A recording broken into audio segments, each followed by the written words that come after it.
మరి ఏదైతే ఈరోజు రేపు వాతావరణ శాఖ వారు సూచించినటువంటి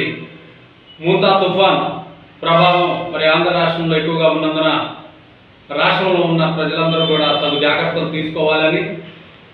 ఈ తుఫానికి సంబంధించినటువంటి ఏర్పాట్లు అధికారులు పూర్తి స్థాయిలో చేయాలని కోరుకుంటూ ఈరోజు కార్యక్రమం యొక్క ముఖ్య ఉద్దేశం మరి ఈరోజు ఆంధ్రప్రదేశ్ ముఖ్యమంత్రి వర్యులు గౌరవ నారా చంద్రబాబు నాయుడు గారు మరి ఎలక్ట్రానిక్ మీడియా ద్వారా పత్రికల ద్వారా నవంబర్ 10వ తేదీ నుంచి జనగణన గృహగణన చేపట్టాలని అధికారులకు ఆదేశించడం గమనించాం. అయితే బీసీ సంక్షేమ సంఘం యొక్క ముఖ్య ఉద్దేశం జనగణన గృహగణనతో పాటు కులగణన కూడా చేపట్టాలని, మరి దానికి సంబంధించినటువంటి ఫార్మెట్లో కులగణన పొందుపరచాలని, కులగణన ద్వారా రేపు 2026లో జరగబోయే స్థానిక ఎన్నికల్లో అనేక బీసీ కులాలకు రాజకీయ పదవులు వస్తాయని,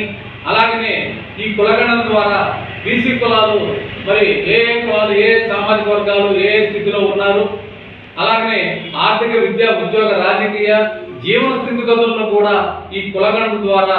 లెక్కింపు జరుగుతుందని చెప్పేసి బీసీ సంక్షేమ సంఘం డిమాండ్ చేస్తూ, ముఖ్యంగా మరి ఈరోజు ముఖ్యమంత్రి వారు ఆదేశించినటువంటి జనగణన కులగణని ఆహ్వానిస్తూ అంగీకరిస్తూ